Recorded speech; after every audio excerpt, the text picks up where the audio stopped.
नमस्कार।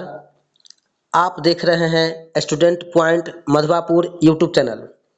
दोस्तों, आज हम लोग करने वाले हैं चैप्टर 6 वनस्पति। वनस्पति से संबंधित जो भी प्रश्न बनने वाले हैं एग्जाम में या बनने की संभावना है या तो बन चुके हैं, उन सभी महत्वपूर्ण प्रश्नों को देखने वाले हैं हम लोग, जो कि भारत के सभी परीक्षाओं में इनसे प्रश्न बनने की संभावना है। तो चलते हैं हम प्रश्न की तरफ।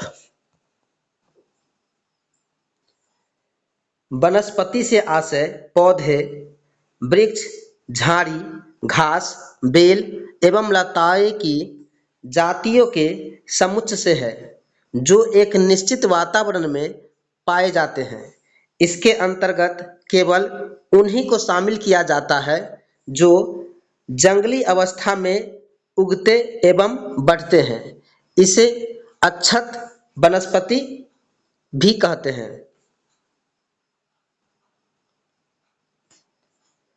पादपाश्म विज्ञानियों द्वारा भारतीय वनस्पति को कितने वर्गों में बांटा गया? तो देशज या स्थानीय और विदेशज 2 वर्गों में बांटा गया था। भारत की प्रकृति वनस्पति की प्रादेशिक विशेषताओं के बारे में प्रथम प्रमाणिक जानकारी किसने दी? हुकर एवं थॉम्पसन 1885 में दिया था। सीबी क्लार्क 1898 द्वारा 98 में भारतीय क्षेत्र को कितने पादपी प्रदेशों में विभाजित किया? तो सीबी क्लार्क 1898 में भारतीय क्षेत्र को कितने पादपी प्रदेशों में विभाजित किया? तो 6, जिसमें हिमालय प्रदेश, शुष्क प्रदेश, मालाबार प्रदेश, कोरोमंडल प्रदेश, गंगा का मैदान, असम प्रदेश शामिल है।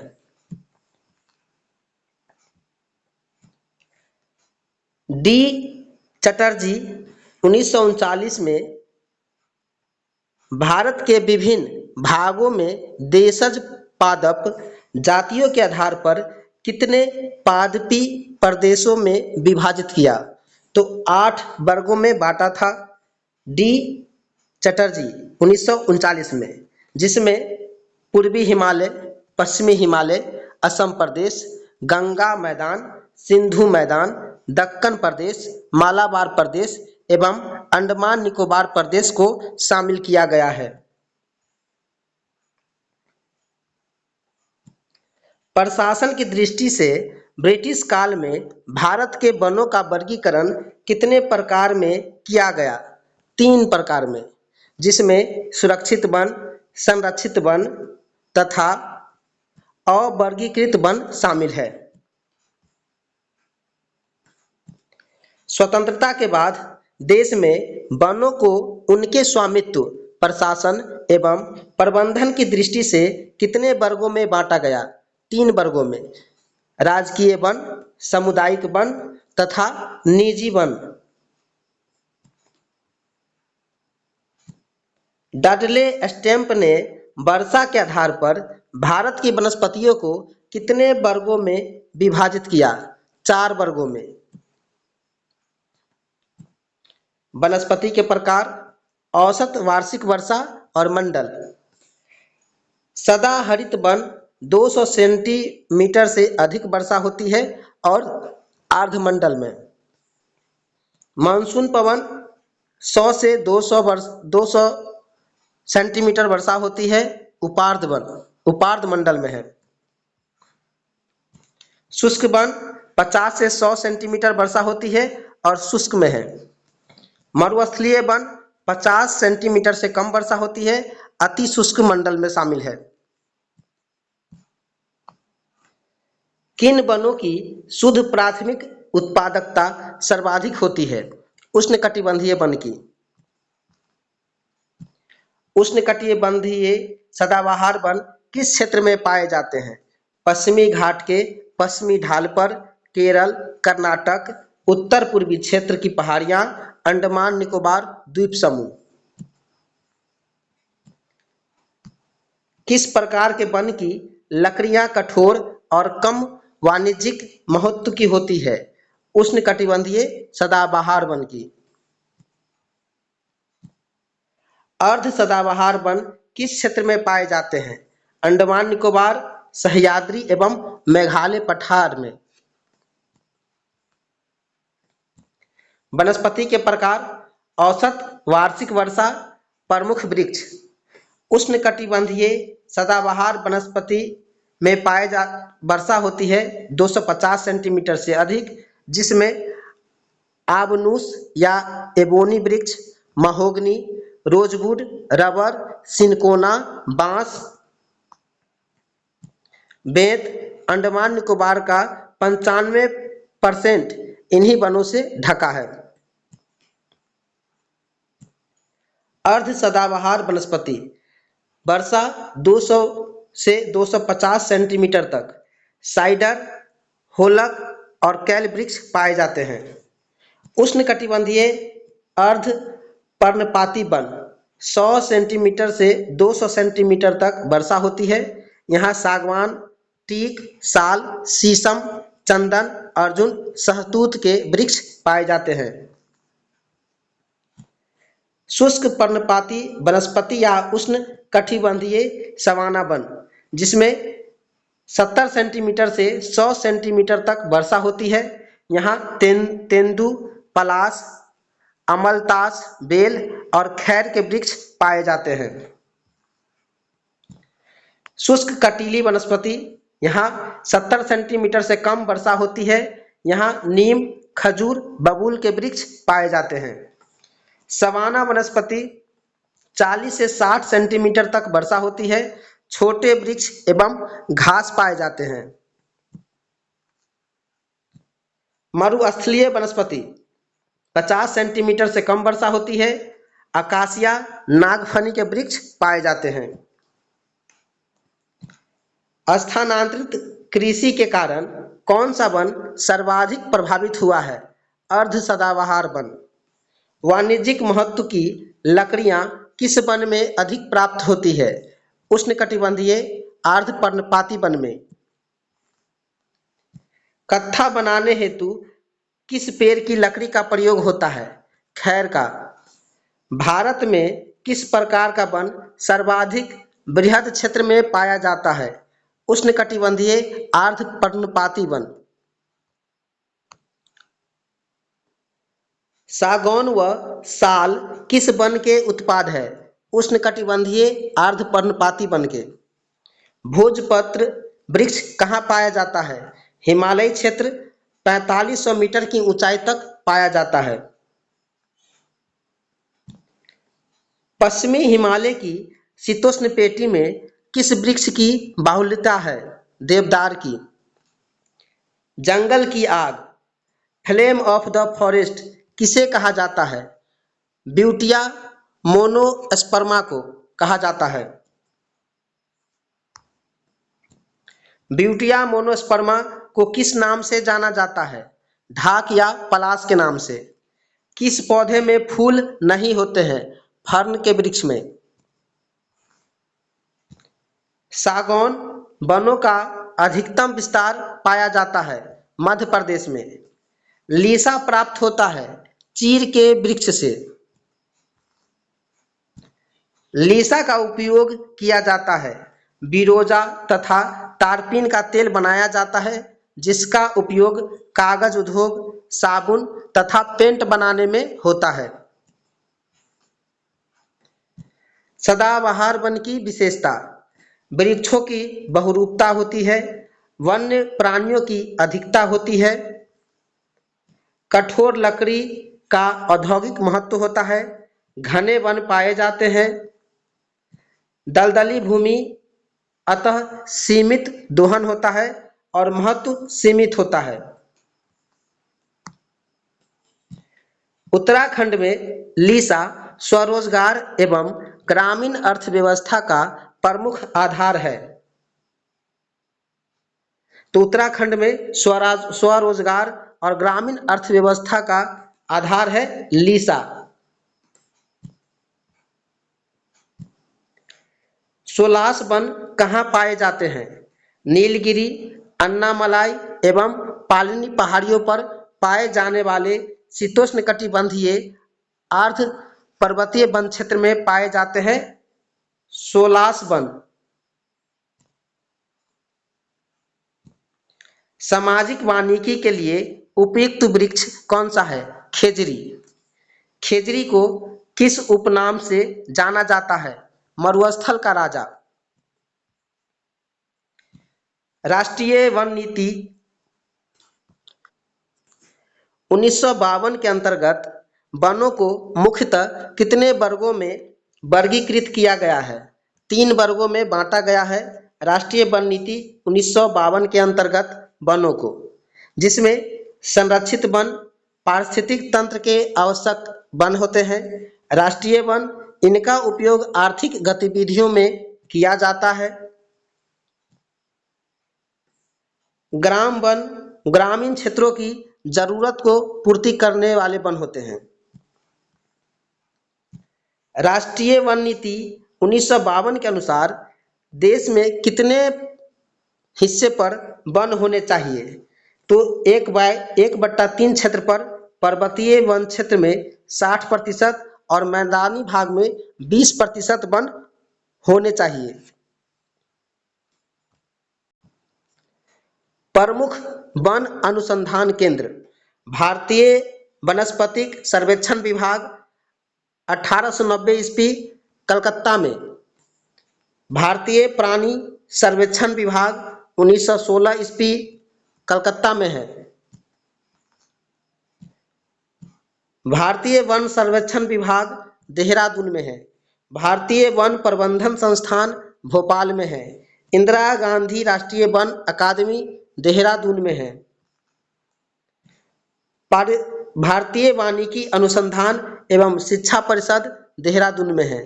भारतीय प्लाईवुड उद्योग अनुसंधान एवं प्रशिक्षण संस्थान बेंगलुरु में है। जीबी पंत हिमालयन पर्यावरण और विकास संस्थान अल्मोड़ा में है। राष्ट्रीय प्राकृतिक इतिहास संग्रहालय नई दिल्ली में है। Indian institute of ecology and environment नई दिल्ली में है। जवाहरलाल नेहरू उष्णकटिबंधीय वनस्पति बागान एवं अनुसंधान संस्थान तिरुवनंतपुरम में है। भारत में सर्वप्रथम किस वर्ष वन नीति का निर्माण किया गया? 1894 ईस्वी में वन नीति का निर्माण किया गया भारत में। संशोधित वन नीति 1988 किन बातों पर अधिक बल देती है? वनों की सुरक्षा, संरक्षण एवं विकास पर। सामाजिक वानिकी में प्रयुक्त किस वृक्ष को पारिस्थितिक आतंकवादी की संज्ञा दी गई? यूकेलिप्टस को। सामाजिक वानिकी जो केंद्र नियोजित कार्यक्रम है को वित्त एवं तकनीकी सहयोग कहाँ से प्राप्त होता है? विश्व बैंक एवं कनाडा एवं स्वीडन से। देश का पहला प्राइवेट बायोडायवर्सिटी पार्क कहाँ खोला गया? अनाईकुटी कोयम्बटूर में। एशिया का सबसे बड़ा ट्यूलिप उद्यान कहाँ स्थित है?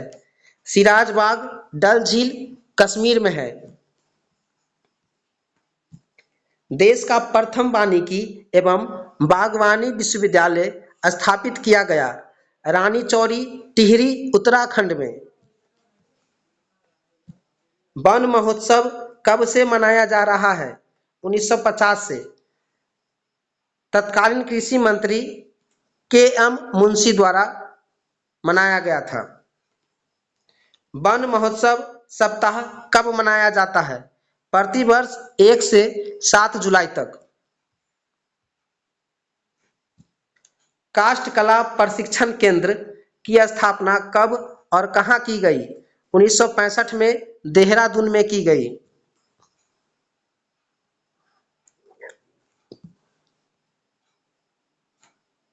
वन संरक्षण अधिनियम 1980 के अनुसार किसी भी वन भूमि को सरकार की अनुमति के बिना कृषि भूमि में परिवर्तित नहीं किया जा सकता है। औषधि पादप वनस्पति और उपयोग। अश्वगंधा का उपयोग रक्तचाप की निदान के लिए किया जाता है। अर्जुन का उपयोग कान दर्द में उच्च रक्तचाप में किया जाता है। जामुन का प्रयोग वायुसारी, मूत्रवर्धक तथा मधुमेह के इलाज में किया जाता है। बबूल का उपयोग आँखों के इलाज में किया जाता है। नीम का उपयोग जैव और जीवाणु प्रतिरोधक के रूप में किया जाता है। तुलसी का उपयोग जुकाम और खांसी की दवा में किया जाता है। कचनार का उपयोग फोड़ा, अल्सर और दमा रोग में किया जाता है। वन संरक्षण अधिनियम संशोधित 1988 के प्रमुख लक्ष्य क्या है? पर्यावरण स्थिरता, जीव जंतुओं व वनस्पतियों का संरक्षण करना, लोगों की मूलभूत आवश्यकताओं को पूरा करना। एबोनी वृक्ष कहाँ पाए जाते हैं? इनका उपयोग क्या है? तो कर्नाटक, कोयम्बटूर, मालाबार, त्रावणकोर में पाए जाते हैं एबोनी वृक्ष और इसका उपयोग सजावटी नक्काशी तख्ते एवं संगीत वाद्यों को बनाने में उपयोग किया जाता है। तो यह सजावटी नक्काशी और संगीत के वाद्य यंत्र को बनाने में प्रयोग होता है। रेजिन कहाँ से प्राप्त किया जाता है? चीड़ के वृक्ष से। टैनिन कहाँ से प्राप्त किया जाता है? अर्जुन, बैटल, चेस्टनट, कैसुएरिना, मैंग्रोव जैसे वृक्षों की छाल से पाया जाता है टैनिन। टैनिन का उपयोग क्या है? चमड़े के शुद्धिकरण हेतु।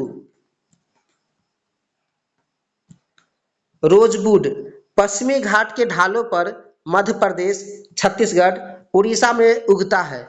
इसका उपयोग फर्नीचर, वाहन, पहिए, बैगन, फर्श आदि बनाने में प्रयोग होता है रोजवुड का।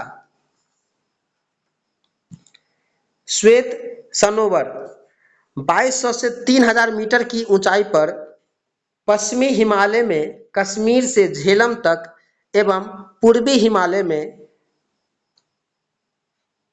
चित्राल से नेपाल तक इसका उपयोग हल्की पेटियां, पैकिंग, दिया सलाई, कागज की लुगदी, फर्श में तख्ताबंदी आदि में प्रयोग होता है श्वेत सनोवर का।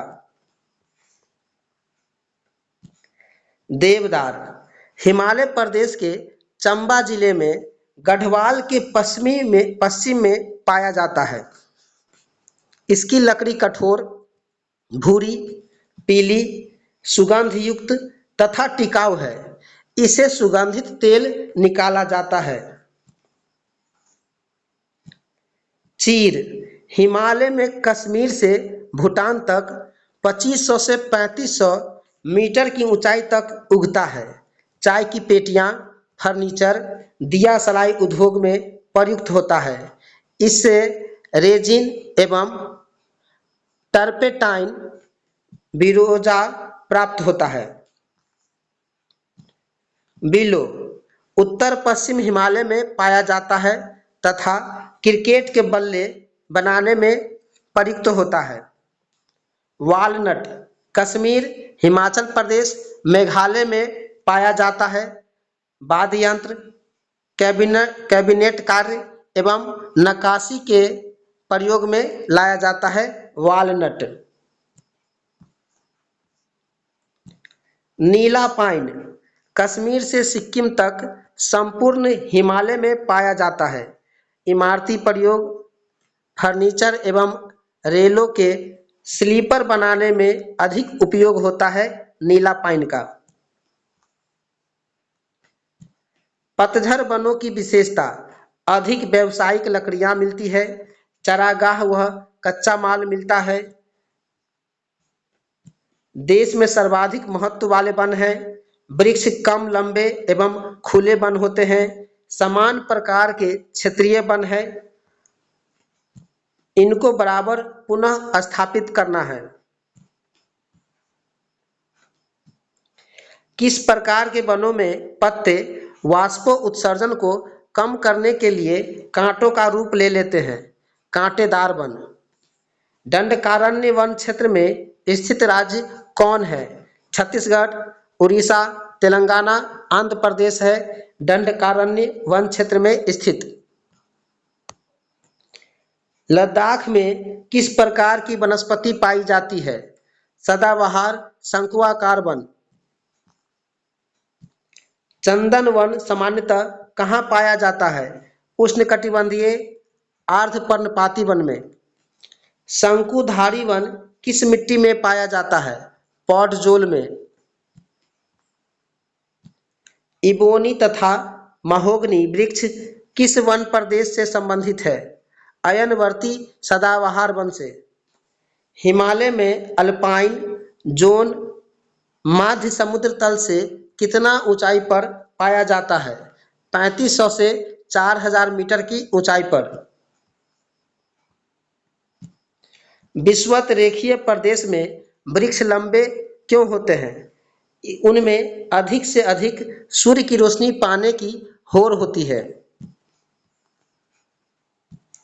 वनस्पति के लिए कोई अवकाश नहीं है। विकास तीव्र, अनवरत और सतत होता है। यह कथन किस वन प्रदेश पर लागू होता है? वृष्टिमय उष्णकटिबंधीय वन पर लागू होता है। 1600 मीटर और 3300 मीटर की ऊंचाई के बीच हिमालय के शंकुधारी वन की मुख्य स्पीसीज कौन कौन है? सीडार, पाइन, साइन, सिल्वर फर, स्प्रूस। अल्पाइन प्रजातियां सफेद फूलों से युक्त ब्रह्मकमल तथा कूथ का प्रयोग किस लिए किया जाता है? इत्रसाजी में।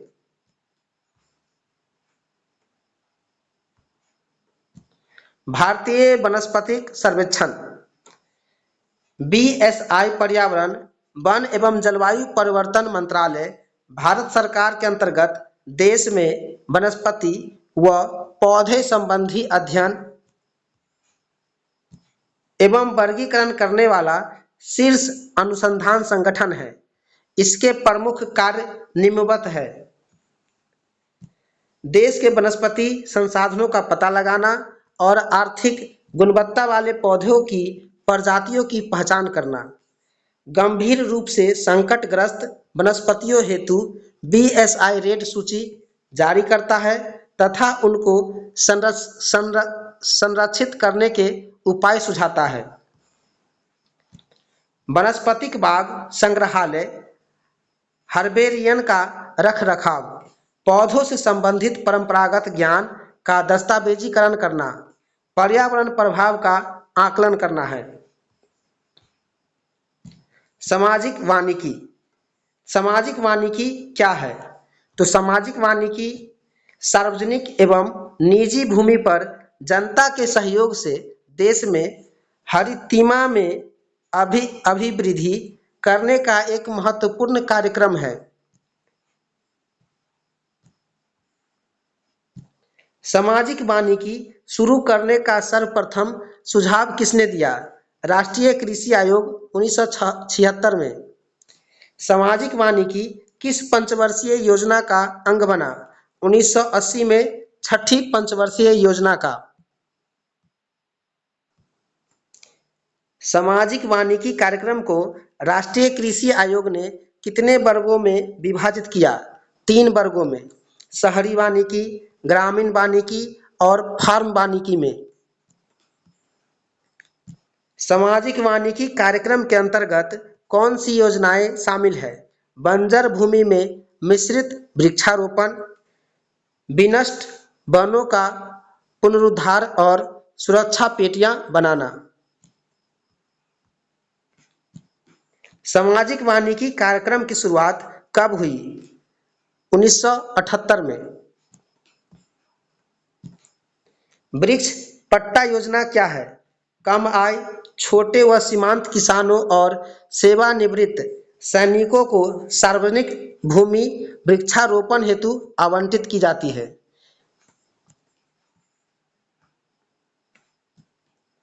सामाजिक वानिकी कार्यक्रम के घटक। खेत वानिकी, मुफ्त या कम दाम पर पौध वितरित कर किसानों को खेतों में वृक्षारोपण हेतु प्रोत्साहित करना। सामुदायिक उपयोग हेतु वन विभाग द्वारा सड़कों, नहरों, रेल लाइनों एवं सार्वजनिक भूमि पर वृक्षारोपण करना। सामुदायिक स्थलों पर सामान्य जनता द्वारा बंटवारे के आधार पर वृक्ष लगाना। पर्यावरणीय दुष्प्रभाव और घटती मांग के कारण अब यूकेलिप्टस के स्थान पर किस पौधे को सामाजिक वानिकी में प्रयुक्त किया जाता है? पॉपुलर पौधे का। किस वन अधिनियम के अंतर्गत वनों के समीप रहने वाले लोगों को लघु वनोपजों के स्वामित्व का अधिकार प्रदान किया गया है? 2006 में पारित अधिनियम के माध्यम से। ज्वारीय वनस्पति। ज्वारीय वनस्पति विश्व के कुल क्षेत्र का लगभग 5% भारत में पाई जाती है। ये वन पर्यावरण की दृष्टि से काफी महत्व रखते हैं। भारत में ज्वारीय वनस्पति मुख्य रूप से गंगा, ब्रह्मपुत्र, महानदी, गोदावरी, कृष्णा नदी के डेल्टाई क्षेत्र में, अंडमान निकोबार तथा कच्छ के क्षेत्र में पाई जाती है। ज्वारीय वनस्पति उगने के लिए उपयुक्त दशाएं कौन सी है? ताजे और खारे जल का उचित मिश्रण एवं कीचड़ युक्त मृदा के समान नरम स्थल। ज्वारीय वनों को किस अन्य नाम से जानते हैं? कच्छ वनस्पति, अनूप वन, बेलांचली वन, मैंग्रोव वन के नाम से जानते हैं ज्वारीय वन को। मैंग्रोव वनस्पति मुख्यतः किन क्षेत्रों में पाई जाती है? 25 डिग्री उत्तर एवं 25 डिग्री दक्षिण अक्षांशों के मध्य उष्ण एवं उपोष्ण कटिबंधीय क्षेत्र में पाई जाती है मैंग्रोव वन। मैंग्रोव वनस्पति के विकास के लिए आदर्श तापमान क्या होना चाहिए? 26 से 35 डिग्री सेल्सियस के बीच होना चाहिए मैंग्रोव वनस्पति का तापमान। भारत में मैंग्रोव वनस्पति संघ राज्य शासित क्षेत्र मैंग्रोव वनस्पति स्थल। महाराष्ट्र में विक्रोली, वसई मनोरी, बैतरना, श्रीवर्धन, कुंडालिका, रेवडांडा, मलवान, बेलदूर, मुबरादिया, अचरा, रत्नागिरी, देवगढ़, विजयदुर्ग ये स्थल है मैंग्रोव वन के। ओडिशा में चिल्का, भितरकनिका, स्वर्णरेखा, महानदी, धर्मा एवं देवी क्षेत्र है। तमिलनाडु में पुलिकट, रामनाद, मुथुपेट, पीचावरम, कुजुवेली क्षेत्र है। कर्नाटक में कारवार, कुंडापुर, दक्षिण कन्नड़, होन्नावर, मंगलुरु क्षेत्र है। आंध्र प्रदेश में कृष्णा, पूर्वी गोदावरी, कोरिंगा क्षेत्र है। पश्चिम बंगाल में सुंदरबन डेल्टा क्षेत्र है। गुजरात में खंबात की खाड़ी, कच्छ की खाड़ी में। गोवा में गोवा का तटीय क्षेत्र है। केरल में वेवनाड, कन्नूर क्षेत्र है। अंडमान निकोबार में उत्तरी अंडमान क्षेत्र है और पुडुचेरी में यमन क्षेत्र है। पश्चिम बंगाल के डेल्टाई क्षेत्र को सुंदरबन डेल्टा क्यों कहा जाता है? सुंदरी वृक्षों और पौधों की बहुलता के कारण सुंदरबन डेल्टा कहा जाता है। ज्वारीय वनस्पति के आर्थिक दृष्टि से क्या महत्व है? काष्ठ कोयला, ईंधन के लिए लकड़ी और टैनिन। विभिन्न राज्य सांख्यिकी क्षेत्र में मैंग्रोव आवरण 2021 के अनुसार दिया गया है।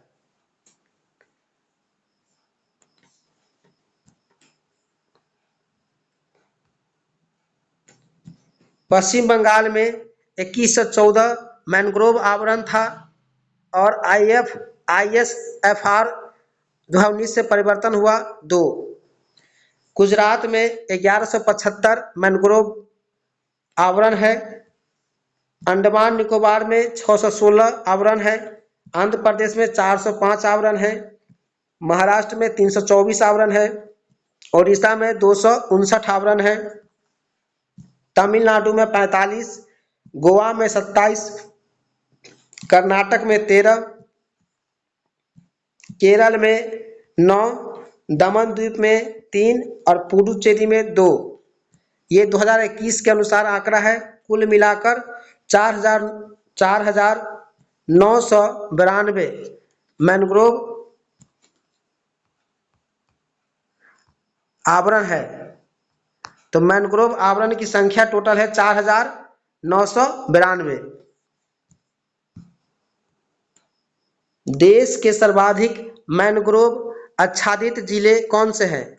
दक्षिण 24 परगना पश्चिम बंगाल, कच्छ गुजरात, उत्तरी अंडमान अंडमान एवं निकोबार द्वीप समूह, जामनगर गुजरात में सर्वाधिक मैंग्रोव आच्छादित क्षेत्र है। देश के कुल मैंग्रोव आवरण का कितना हिस्सा दक्षिण 24 परगना जिले पश्चिम बंगाल के अंतर्गत आता है? 41.85%। मैंग्रोव वन का क्षेत्र विश्व में कितने देश क्षेत्र में है? 123 देश क्षेत्र में है। मैंग्रोव विश्व में मैंग्रोव का सर्वाधिक क्षेत्र किस महाद्वीप में है? एशिया महाद्वीप में। अति सघन वन किसे कहते हैं? जहां वृक्षत्र घनत्व 70% से अधिक हो उसे अति सघन वन क्षेत्र कहते हैं। मध्यम सघन वन किसे कहते हैं? जहां वृक्ष छत्र घनत्व 40 से 70% के बीच हो। खुले वन किसे कहते हैं? जहां घनत्व 10 से 40% के बीच हो। 10% से कम वृक्ष छत्र घनत्व वाले वन भूमि को किसमें शामिल किया गया है? झाड़ियों में।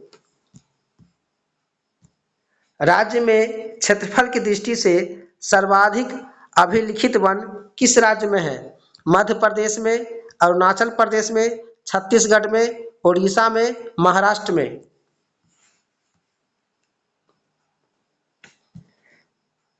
भारत में वनावरण एवं वृक्षावरण 2019 के अनुसार दिया है और 21 के अनुसार दिया है।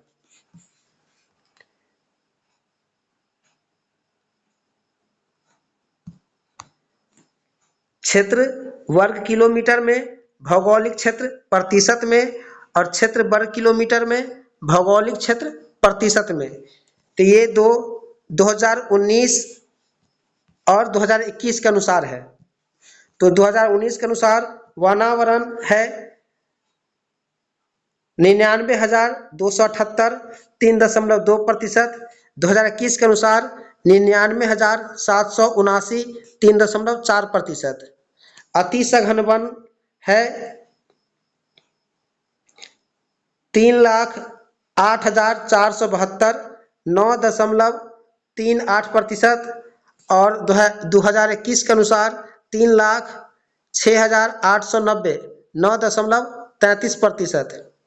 खुले वन 3,04,499 9.26% और 2021 के अनुसार 3,07,120 9.34%।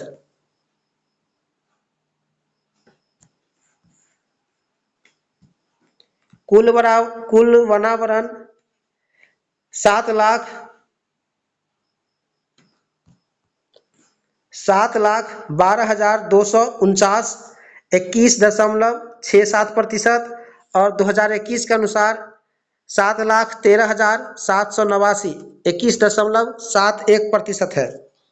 वृक्षावरण 2019 के अनुसार 95,027 2.89% है और 2021 के अनुसार 95,748 2.91% है। कुल वनावरण एवं वृक्षावरण 8,07,276 24.56% और 2021 के अनुसार 8,09,537 24.62% है।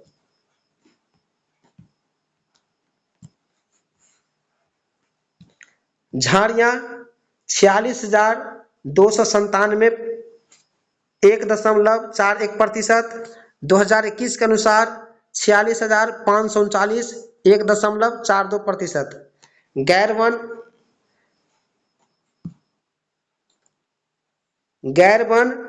25,28,923 76.92% है और 2021 के अनुसार 25,27,141 76.87% है। कुल भौगोलिक क्षेत्र का 32,87,469 100% और 32,87,469 100% है। राज्य के क्षेत्रफल की दृष्टि से न्यूनतम अभिलिखित वन किस राज्य में है? गोवा, हरियाणा, पंजाब, मिजोरम, सिक्किम में। राज्यों संघीय क्षेत्र में भौगोलिक क्षेत्र में प्रतिशत की दृष्टि से सर्वाधिक अभिलिखित वन क्षेत्र किस राज्य में है? अंडमान निकोबार, सिक्किम, मणिपुर, उत्तराखंड, हिमाचल प्रदेश में। राज्यों संघीय क्षेत्र में भौगोलिक क्षेत्र के प्रतिशत की दृष्टि से न्यूनतम अभिलिखित वन क्षेत्र किस राज्य में है? लक्षद्वीप, पुडुचेरी, हरियाणा, पंजाब, दिल्ली, उत्तर प्रदेश। ISFR 2019 में ISFR की तुलना में वनावरण सर्वाधिक वृद्धि किस राज्य में हुई? कर्नाटक में 1025 वर्ग किलोमीटर में। IFRS 2019 में ISFR की तुलना में वनावरण में सर्वाधिक कमी किस राज्य में हुई? मणिपुर 499 वर्ग किलोमीटर में। नम भूमि, आर्द्रभूमि। आर्द्रभूमियां ऐसी दलदली जल क्षेत्र होते हैं जहां वर्ष भर अथवा वर्ष के कुछ महीने जल का जमाव रहता है। यह क्षेत्र 6 मीटर से अधिक गहरे नहीं होते। ये प्राकृतिक अथवा कृत्रिम एवं बहते या शांत जल हो सकते हैं। रामसर सम्मेलन का संबंध आर्द्रभूमि से है। रामसर समझौता 1971 में भारत कब शामिल हुआ? 1982 में। आर्द्रभूमियों के संरक्षण हेतु भारत सरकार द्वारा चलाए जाने वाला कार्यक्रम है राष्ट्रीय आर्द्र दलदली भूमि सर्वेक्षण संरक्षण कार्यक्रम 1987। नम भूमि को किस उपनाम से जाना जाता है? प्रकृति का गुर्दा।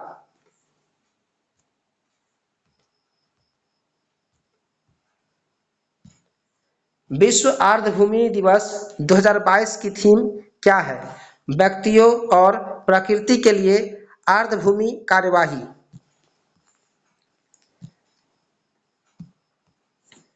नम भूमि की विशेषताएं। नम भूमि यह पत्तियों, जंतुओं, कीटों और पौधे की दुर्लभ प्रजातियों का निवास स्थान है। अवसादों को रोककर नदियों में गाद जमाव को कम करती है।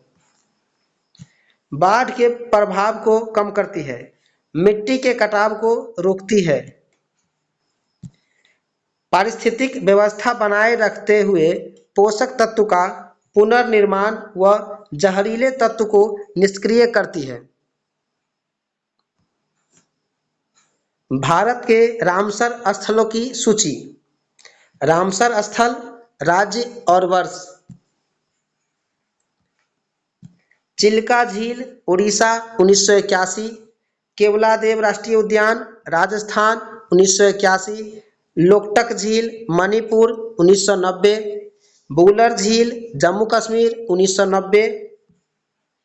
हरिके झील, पंजाब 1990। सांबर झील, राजस्थान 1990। कांजली झील, पंजाब 2002। रोपन झील, पंजाब 2002। कोलेरू झील, आंध्र प्रदेश 2002। दीपोर बिल, असम 2002। पोंग बांध झील, हिमाचल प्रदेश 2002। तोसोमरोरी झील, लद्दाख 2002। अष्टमुडी वेटलैंड, केरल 2002।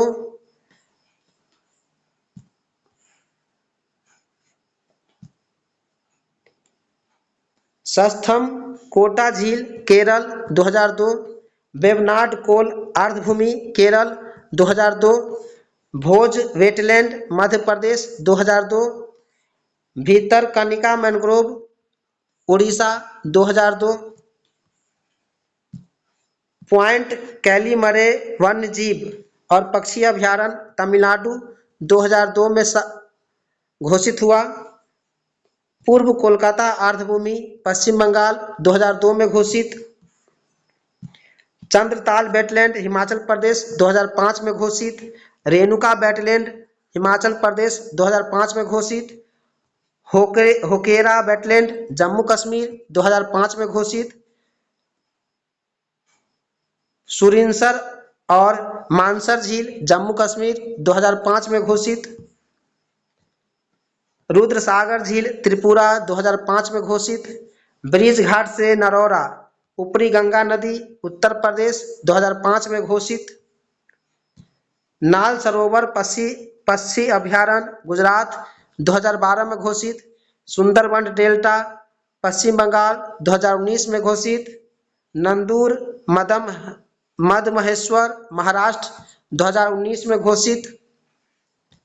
नवाबगंज पक्षी अभयारण्य, उत्तर प्रदेश 2019 में घोषित। कोसेपुर मियानी सामुदायिक रिजर्व, पंजाब 2019 में घोषित हुआ। तो इनके सभी वर्ष दिए गए हैं जो घोषित वर्ष है और राज्य है और रामसर स्थल का नाम दिया हुआ है। ब्यास संरक्षण रिजर्व, पंजाब 2019 में घोषित। नांगल वन्यजीव अभयारण्य, पंजाब 2019 में घोषित। सांडी पक्षी अभयारण्य, उत्तर प्रदेश 2019 में घोषित। समसपुर पक्षी अभयारण्य, उत्तर प्रदेश 2019 में घोषित।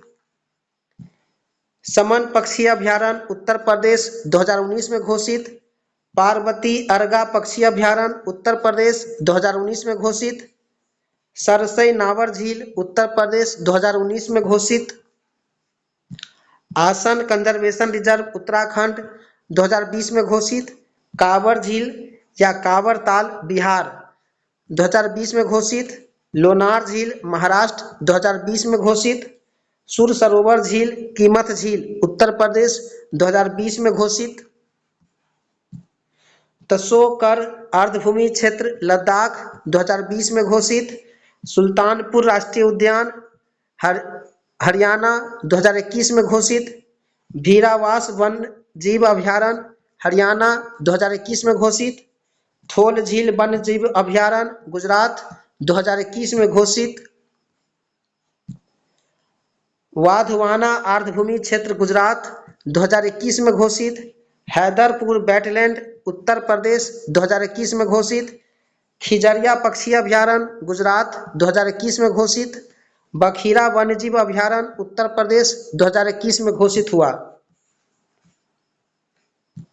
भारत का प्रथम लाइकेन पार्क कहाँ अवस्थित है? मनुस्यारी, उत्तराखंड में। विश्व आर्द्रभूमि दिवस पहली बार कब मनाया गया था? 1997 में। विश्व आर्द्रभूमि दिवस कब मनाया जाता है? 2 फरवरी को। वैश्विक आर्द्रभूमि संरक्षण पहले रामसर कन्वेंशन, मॉन्टेक्स रिकॉर्ड और विश्व आर्द्रभूमि दिवस। मॉन्टेक्स रिकॉर्ड अंतर्राष्ट्रीय महत्व की आर्द्रभूमियों की सूची में उन स्थलों को एक रजिस्टर है जिनकी स्थिति अत्यंत खराब हो गई है या खराब हो रही है या खराब होने की संभावना है तथा जिन्हें संरक्षित करने की जरूरत हो। भारत में पहले चिल्का झील को 1993 में इस रिकॉर्ड के अंतर्गत शामिल किया गया था, किंतु बाद में इसे सुधारों उपरांत हटा दिया। वर्तमान में 2 स्थल केवलादेव राष्ट्रीय उद्यान राजस्थान एवं लोकटक झील केबुल लामजाओ राष्ट्रीय उद्यान मणिपुर में शामिल है। दोस्तों, हमारा चैप्टर वनस्पति चैप्टर 6 यहीं समाप्त होता है। मिलते हैं नेक्स्ट चैप्टर मृदा लेकर नेक्स्ट वीडियो में।